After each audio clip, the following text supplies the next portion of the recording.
Hello everyone and welcome back to my YouTube channel. So friends, आज का जो video lecture है this is DPP for lecture number 3। DPP यानी कि daily practice problem, ऐसे questions जो कि आपको एज अ होमवर्क दिए जाते हैं।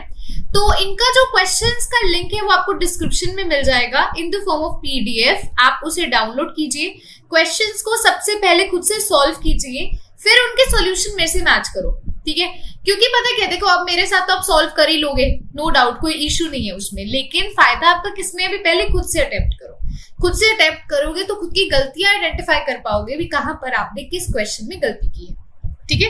हम चलने लगे हैं सबसे पहले क्वेश्चन की तरफ। तो सबसे पहला क्वेश्चन मैं रीड आउट करने वाली हूं।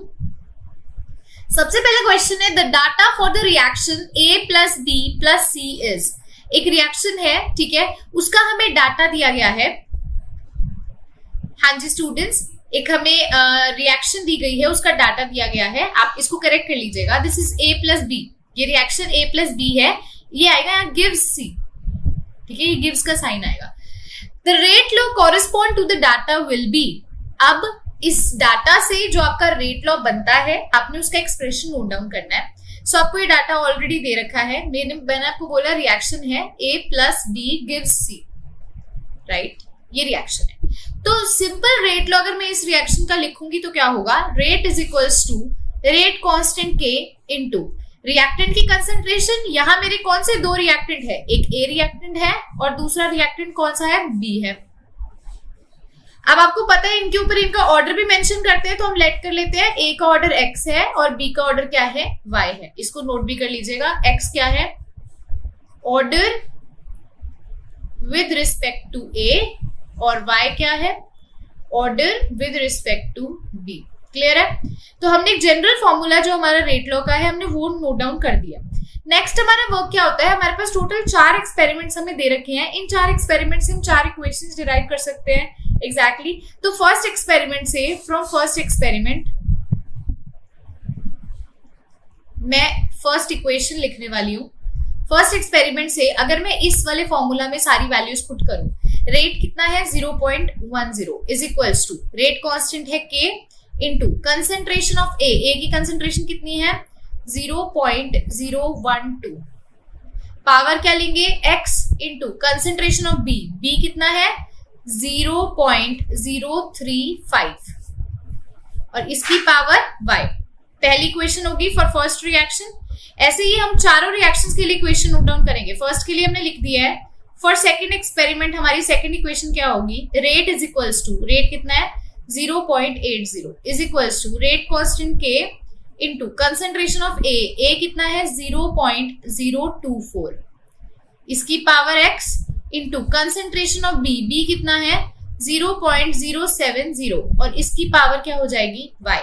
सो ये सेकंड इक्वेशन हो गई। ऐसे ही हम बाकी तीनों इक्वेशंस लिखेंगे। थर्ड एक्सपेरिमेंट के लिए थर्ड इक्वेशन क्या होगी, रेट कितना है 0.10 is equals to rate constant K into concentration of A कितना है 0.024, इसकी पावर X हो जाएगी और B कितना है 0.035, इसकी क्या हो जाएगी Y हो जाएगी।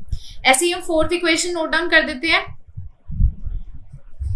फोर्थ इक्वेशन क्या होगी, रेट कितना है 0.80 is equals to rate constant K into concentration of A कितना है 0.012 और B कितना है 0.070। तो हमने 4 इक्वेशंस यहाँ पर स्टूडेंट्स बना ली हैं। अब हमें क्या करना है, X और Y की वैल्यू बतानी है। तो आप इस चीज को ना बहुत ध्यान से समझने की कोशिश करना, जो चीज मैं आपको एक्सप्लेन करने वाली हूँ। बहुत डिफरेंट सी चीज है। क्या डिफरेंट सी चीज है, हमें X और Y निकालना है। पहला केस आप लेंगे भी, आप A की कंसंट्रेशन जिन दो इक्वेशंस में सेम है, पहले आप वो लेंगे। तो किन दो में A की इक्वेशन सेम है, फर्स्ट और फोर्थ की सेम है A की वैल्यू, और सेकंड और थर्ड की सेम है। तो आप फर्स्ट और फोर्थ ले लेते हैं, ठीक है। आप क्या करेंगे, dividing first equation and fourth equation. पहली इक्वेशन लिखो, ये यही लिखी हुई है, इसको यही डिवाइड कर देते हैं। डिवाइड करेंगे तो देखो क्या क्या कटता है, ये वाली पूरी टर्म, ये वाली पूरी टर्म कट गई, K से K कट गया। यहां से हमारे पास क्या आ गया 0.10 by 0.80, ये क्या हुआ 1/8 इज इक्वल्स टू, इधर से क्या आया 0.035 by 0.070 यानी कि 35/70 की पावर y ऐसे आ गया। इसको अगर आप सॉल्व करते हैं स्टूडेंट्स, ये 2 पे कट जाएगा, 35 2 से 70 होता है, तो 1/8 इज इक्वल टू 1/2 की पावर y। 1/8 को आप और किस तरह से लिख सकते हैं, 1/2 की पावर 3 लिख सकते हैं, मतलब 1/2 इंटू 1/2 इंटू 1/2 करेंगे तो 1/8 आ जाएगा। अब 1/2 की पावर 3 इज इक्वल टू 1/2 की पावर y, जब बेस सेम होगा तो पावर क्या हो जाएगी, सेम, तो y की वैल्यू क्या आ जाएगी, 3 आ जाएगी। क्या आ जाएगी हमारे पास, दोबारा से इसको भी थोड़ा ढंग से लिखती हूँ 3 को, y की वैल्यू क्या आ जाएगी, 3 आ जाएगी। क्लियर है, ऊपर लिख देते हैं, यहाँ y की वैल्यू कितनी आ गई, 3 आ गई। अब हमें क्या करना है स्टूडेंट्स, ध्यान से समझो इस चीजों को। अब हमें क्या करना है, हमें निकालनी है x की वैल्यू, तो अब हम b की कंसंट्रेशन क्या कर देंगे, b की कंसंट्रेशन जिन दो इक्वेशंस में सेम है हम वो वाली रिएक्शन लेंगे। तो फर्स्ट और थर्ड ही ले लेते हैं क्योंकि इनमें b की कंसंट्रेशन सेम है। फर्स्ट एंड थर्ड इक्वेशन हम ले रहे हैं। फर्स्ट इक्वेशन लिखने लगी हूँ, क्या है, 0.10 is equals to k into 0.012 x into 0.035y divided by third equation हमारी लिखी हुई है ऊपर, 0.10 is equals to k into 0.024 x into 0.035y। तो ये से ये कट गया, इससे ये कट गया, इससे ये कट गया, हमारे पास क्या आएगा, 1 इज इक्वल्स टू 1/2x। तो ऐसा मैं आपको पहले ही बता चुकी हूँ, 1 के इक्वल कभी भी करना हो तो हम क्या बोलेंगे, अगर x की वैल्यू 0 होगी तभी वो किसके इक्वल होगा, 1 के इक्वल होगा। तो x की वैल्यू यहाँ से कितनी आ जाएगी, 0 आ जाएगी। तो हमारा जो रेट लॉ यहाँ से हमें ऑब्टेन होगा वो क्या ऑब्टेन होगा, rate is equals to k into a की कंसंट्रेशन की पावर 0 और b की कंसंट्रेशन की पावर 3। तो ये हमारा क्या आ गया, यहाँ से ये हमारा आंसर ऑब्टेन हो चुका है। मैं इसको बॉक्स में डाल देती हूँ ताकि आप इसको ध्यान से क्वेश्चन को देख सको।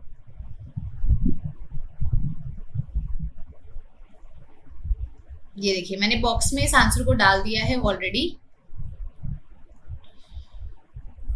ठीक है, ये येलो बॉक्स के अंदर आपको देखने को मिल रहा होगा। So this is our answer, rate is equals to k into a concentration की पावर 0 और b कंसंट्रेशन की पावर 3।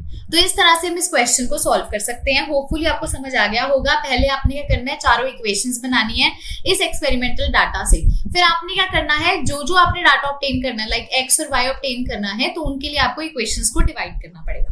अब हम चलते हैं क्वेश्चन नंबर 2 की तरफ। देखिए क्वेश्चन 2 पे बिल्कुल वैसा ही है हमें दे रखा। उन्होंने बोला है the experimental data for the reaction 2a plus b2 gives 2ab। ये है, ठीक है, reaction. The rate equation for the data हमें दे रखा है और हमें क्या करना है, बेसिकली हमें इसका ओवरऑल ऑर्डर कैलकुलेट करना है। लिख लीजिएगा इसको, हमें एक तो ओवरऑल ऑर्डर बताना है और हमें रेट लॉ एक्सप्रेशन बताना है, ठीक है। तो जनरल रेट लॉ एक्सप्रेशन सबसे पहले हम लिखेंगे। जनरल रेट लॉ क्या होगा, rate is equals to rate constant k into reactant क्या है, a है और b है, तो फर्स्ट रिएक्टेंट a और सेकंड रिएक्टेंट b। अब a की पावर x लेट करते हैं और b की पावर y, यानी कि x क्या है, x है order with respect to a और y क्या है, order with respect to b। Clear है। अब हमें क्या करना है, हमारे पास 3 एक्सपेरिमेंट्स हैं, तो इनकी तीनों इक्वेशंस यहाँ बनाते हैं। फर्स्ट एक्सपेरिमेंट की पहली इक्वेशन क्या बनेगी, देखो इसी फॉर्मूला में पुट करेंगे। Rate is equals to, rate कितना है 1.6 इंटू 10 की power -4 is equals to rate constant k into concentration किसकी लेनी है, a की कितनी है 0.50, इसकी पावर x इंटू b की कंसंट्रेशन कितनी है 0.50 पावर y। सेकेंड इक्वेशन ऐसे ही बनाते हैं, क्या बनेगी, rate is equals to, rate कितना है 3.2 इंटू 10 की power -4 is equals to rate constant k into a की कंसंट्रेशन कितनी है 0.50x और b की कितनी है 1। ऐसे ही हम थर्ड इक्वेशन बना सकते हैं, 3.2 इंटू 10 की power -4 is equals to rate constant k into 1 की पावर x इंटू 1 की पावर y।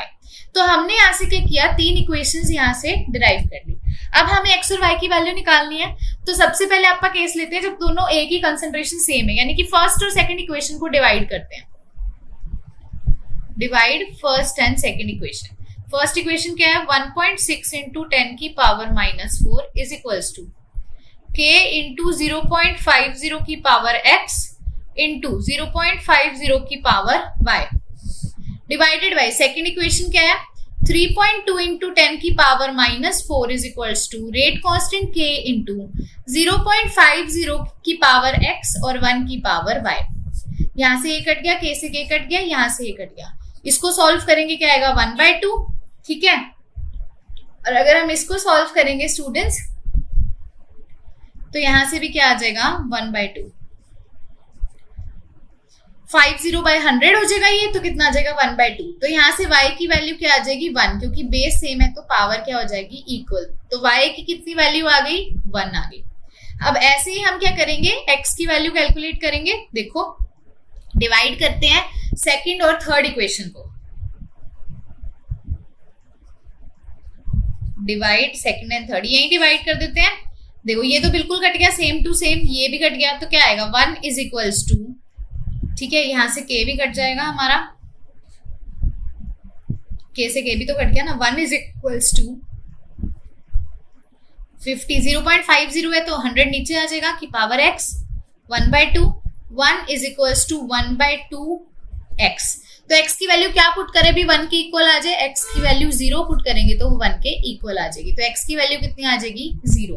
तो ओवरऑल ऑर्डर, अब 2 क्वेश्चंस आपसे यहाँ पे पूछे गए हैं, ठीक है। इसको मैं यहाँ से इरेज कर देती हूँ ताकि थोड़ी स्पेस बन जाए। हाँ जी, देखो आपसे उन्होंने 2 क्वेश्चन स्टूडेंट्स ध्यान से सुनो पूछे हैं। पहला क्वेश्चन उसने आपसे पूछा है ऑर्डर, ओवरऑल ऑर्डर यानी कि पूरा ऑर्डर, यानी कि x प्लस y की वैल्यू तो कितनी होगी, x की वैल्यू 0 और y की 1, तो टोटल वैल्यू कितनी है, 1। सेकंड उसने आपसे पूछा रेट लॉ बताओ, तो रेट लॉ का एक्सप्रेशन ऊपर लिखा हुआ है, rate is equals to rate constant k into A concentration की पावर x, x कितनी है 0, और B कंसेंट्रेशन की पावर y, y कितनी है 1। तो ये हमारा क्या हो जाएगा, ये हमारा यहाँ से रेट लॉ आ जाएगा।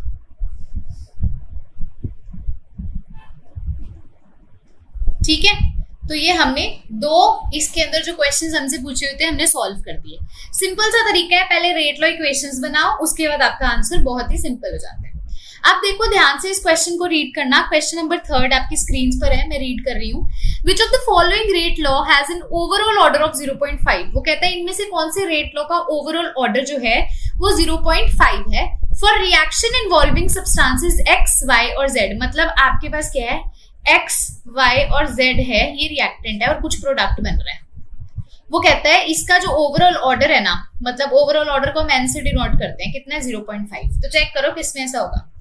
यहाँ पर आपको cx देखने को मिल रहा है स्टूडेंट्स, cx, cy, cz। इसका मतलब क्या है, इसका मतलब कंसंट्रेशन ही है, ठीक है, टेंशन ना लेना, concentration of x, concentration of y और कंसंट्रेशन ऑफ z। तो चेक करो किसका ऑर्डर 0.5 है, मतलब कि ये सारी रिएक्शंस कैसे हम कंसीडर कर रहे हैं, एलिमेंट्री कंसीडर कर रहे हैं, ठीक है। इसका ये मान लो इसके ऊपर क्या है 1 है, इसके ऊपर भी क्या है 1 है, इसके ऊपर भी क्या है 1 है, तो इन तीनों को ऐड करेंगे तो ओवरऑल ऑर्डर आएगा। तो 1 + 1 + 1 3, तो 3 तो नहीं है। सेकंड इक्वेशन देखो, फर्स्ट तो नहीं है।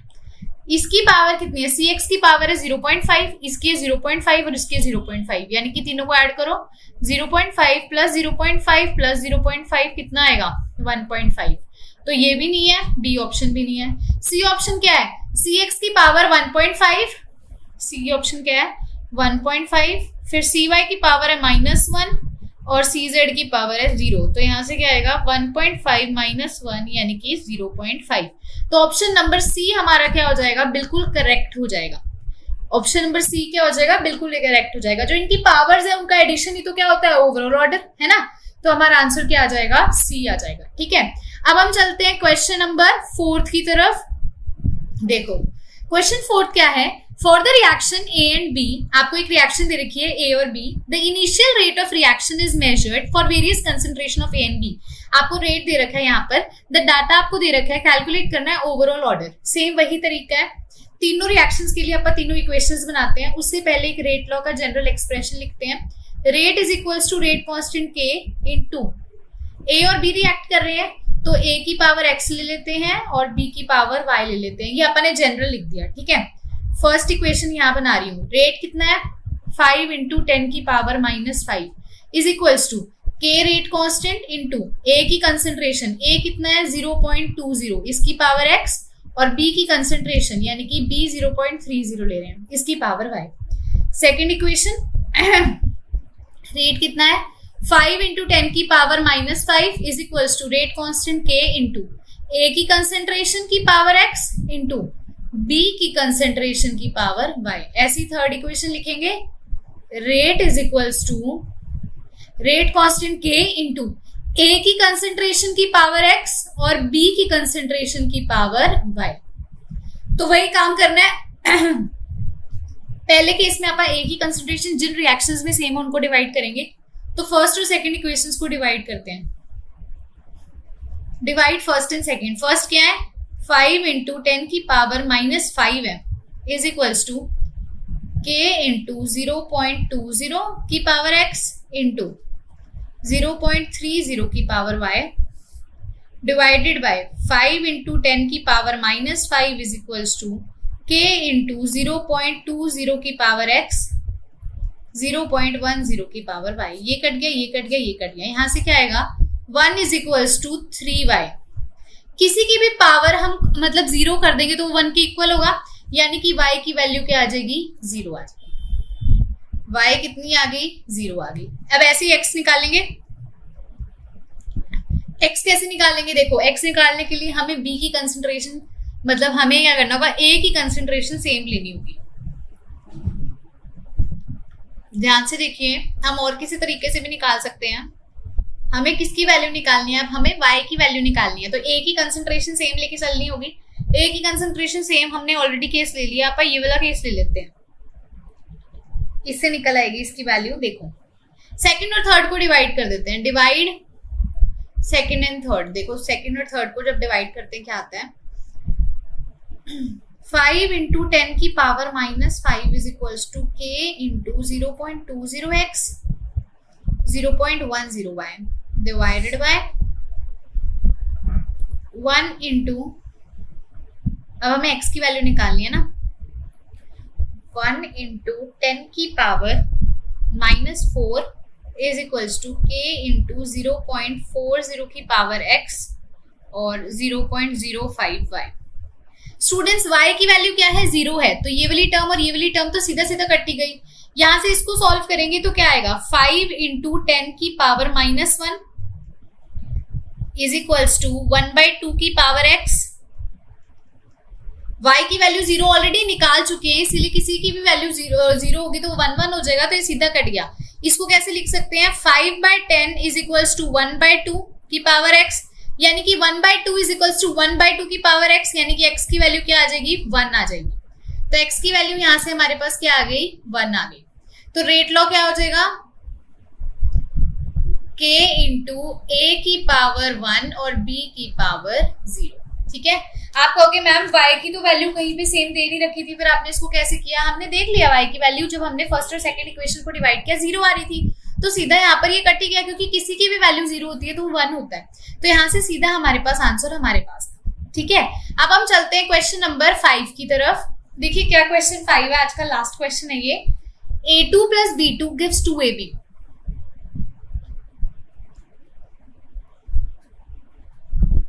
वो कहता है कैलकुलेट ऑर्डर, ऑर्डर निकालो। अब स्टूडेंट्स अभी तक जितने क्वेश्चंस आप देख रहे थे ना, आपको यहाँ पे ए दे रखा था, बी दे रखा था, लेकिन यहाँ पर आपको रेट दे रखा था। अब आपको क्या दिया हुआ, initial rate of appearance of A B. तो आपको मैंने स्टार्टिंग ऑफ चैप्टर में एक तरीका बताया था। रेट क्या होता है dx/dt होता है, और ये किसके इक्वल होता है, रिएक्टेंट के लिए क्या लिखते हैं, ये A2 है, तो इसके लिए आप इसके आगे 1 लगा होगा, क्या लिखेंगे -dA2 by dt is equals to -dB2 by dt। यही लिखेंगे ना हम, इसके लिए यही तो चीज लिखते हैं स्टूडेंट्स, अगर आप सबको पता हो तो ये रेट और initial rate of appearance of AB कह रहा है, और ये किसके इक्वल होगा, ये इक्वल होगा प्रोडक्ट के लिए क्या लिखेंगे प्लस, इसके आगे 2 लगा हुआ है तो वो पैर में चला जाएगा, 1/2 ऑफ dAB by dt। अब आपको किसकी वैल्यू दे रखी है स्टूडेंट्स, ध्यान से देखो, ऐसे क्वेश्चन भी आते हैं, किसकी वैल्यू दे रखी है, initial rate of appearance of AB, यानी कि इसकी वैल्यू दे रखी है। मैंने आपको अपीयरेंस डिसअपीयरेंस बताया था ना। और हम किसकी वैल्यू ले रहे हैं, हम रेट की वैल्यू यानी कि dx by dt की। तो आप सबसे पहले रेट यानी कि dx by dt की वैल्यू निकालोगे, जो कि किसके इक्वल होगा, +½ इंटू dAB by dt के। dAB by dt की ये हमें 3 वैल्यूज दे रखी हैं, पहले इनसे हम dx by dt रेट की वैल्यू निकालेंगे। तो तीनों केसेस के लिए रेट निकालते हैं। पहले केस के लिए रेट क्या होगा, +½ इंटू क्या वैल्यू दे रखी है पहले केस में, 0.04, क्या आ जाएगा 0.02 आ जाएगा, यानी कि इसका जो रेट आएगा यहाँ लिख लेते हैं कितना है 0.02। सेकंड वाले का भी सेम 0.04 है तो इसका कितना हो जाएगा 0.02। तीसरे वाले का क्या होगा, +1/2 इंटू वैल्यू पुट करेंगे 0.08, कितना आ जाएगा 0.04, इसका आ गया 0.04। अब हमने इससे काम करना है अपना, हमने रेट से काम करना है, ना कि इनिशियल रेट ऑफ अपीयरेंस से, ठीक है। तो इस तरह से हमने इनिशियल रेट ऑफ अपीयरेंस से रेट की वैल्यू कैलकुलेट कर ली। अब हमने सेम वही करना है, हमने 3 इक्वेशंस बनानी है और फिर क्वेश्चन सॉल्व करना है। तो पहली इक्वेशन बनाते हैं, सिंपल फॉर्मूला आप लिखेंगे, rate is equals to rate constant k into a की पावर x और b की पावर y, ठीक है। अब रेट, पहली इक्वेशन के लिए रेट अब आप क्या लेंगे, 0.02 लेंगे, क्योंकि हमें उसने क्या दे रखा था, रेट ऑफ अपीयरेंस दे रखा था, लेकिन हमने रेट लेना है ना। तो रेट ऑफ रिएक्शन कितना है 0.02 अभी कैलकुलेट किया, into rate constant k, a की कंसंट्रेशन कितनी है 0.2x, b की कितनी है 0.2y। तो ये पहली इक्वेशन होगी। सेकंड इक्वेशन, रेट कितना है 0.02 is equals to rate constant k into 0.1 की पावर x इंटू 0.4 की पावर y। और थर्ड इक्वेशन यहाँ से क्या आ जाएगी, 0.04 है rate, is equals to k into 0.2 की पावर x 0.4 की पावर y। अब आप क्या करते हैं, सबसे पहले तो फर्स्ट और सेकंड सेकंड और थर्ड इक्वेशन को डिवाइड करते हैं, सेकंड एंड थर्ड इक्वेशन को। तो डिवाइड करते हैं, सेकंड इक्वेशन है 0.02 is equals to k into 0.1 की पावर x 0.4 की power y divided by 0.04 is equals to k into 0.2 की पावर x 0.4 की पावर y। ये कट गया, यहां से ये कट गया, इसको सॉल्व करेंगे 1/2 इज इक्वल्स टू 1/2x। तो x की वैल्यू क्या आ जाएगी, यहां से 1 आ जाएगी, x की वैल्यू क्या आ गई 1 आ गई। अब y की वैल्यू कैलकुलेट करनी है, इसको इरेज कर देते हैं, इसकी जगह y की कैलकुलेट करते हैं। हाँ जी, तो अब y की कैलकुलेट करनी है। देखो y की कैलकुलेट किस केस में कर सकते हैं, हमने x की वैल्यू तो ऑलरेडी कैलकुलेट कर ही ली है ना। हम फर्स्ट और थर्ड इक्वेशन लेते हैं। फर्स्ट इक्वेशन क्या है, 0.02 is equals to k into 0.2x 0.2y divided by, third equation क्या है 0.04 is equals to k into 0.2x 0.4y। तो यहां से x कट गया, ये कट गया, यहां से क्या आएगा 1/2 is equals to 1/2y। y की वैल्यू यहां से क्या आ जाएगी, हमारे पास 1 आ जाएगी, क्या आ जाएगी 1 आ जाएगी। क्लियर है? हाँ जी स्टूडेंट्स, पक्का क्लियर है, ये ध्यान से देख लो। x की वैल्यू भी कितनी आ गई थी 1/2, y की वैल्यू भी हमारे पास अब कितनी आ जाएगी, y की वैल्यू भी हमारे पास 1 आ जाएगी। सॉरी, x की वैल्यू कितनी आई थी 1 आई थी, y की भी कितनी आ गई 1 आ गई। तो अगर मैं आपसे यहाँ पर टोटल ऑर्डर की बात करूं, टोटल ऑर्डर क्या होगा x प्लस y, तो कितना ऑर्डर आ जाएगा 2 आ जाएगा। क्लियर है? पक्का क्लियर है? और अगर मैं इससे आपका यहाँ पर रेट लॉ पूछ लूं, तो रेट लॉ क्या होगा, rate is equals to rate constant k into a की पावर x, x कितनी है 1, और b की पावर y, वो भी कितनी है 1। तो ये क्या हो जाएगा, इसका रेट लॉ हो जाएगा। ठीक है स्टूडेंट्स, होपफुली आपको ये क्लियर है। हाँ जी स्टूडेंट्स, तो यहीं पर हमारा आज का वीडियो लेक्चर फिनिश होता है। अगर आज का वीडियो लेक्चर आपको अच्छा लगा है तो लाइक करना है, बहुत अच्छा लगा है तो शेयर करना है, और यस अगर आप चैनल पर न्यू हैं तो चैनल को सब्सक्राइब जरूर कीजिएगा ताकि आप मेरे नए टॉपिक के साथ अपडेटेड रहें। नेक्स्ट वीडियो लेक्चर के अंदर हम मिलेंगे नेक्स्ट टॉपिक के साथ। So like share and comment जरूर करना। Thank you so much dear students, have a good day.